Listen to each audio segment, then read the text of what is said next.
17 लाख मालियत का हार कचरे में फेंक दिया।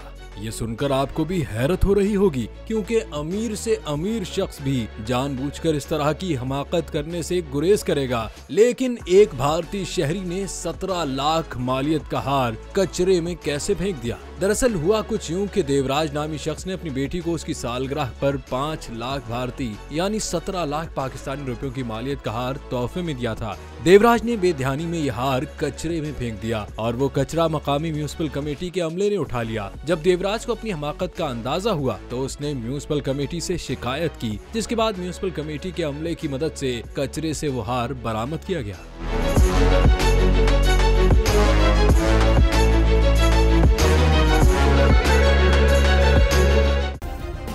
सब्सक्राइब करें और बेल दबाएं ताकि कोई खबर रह न जाए।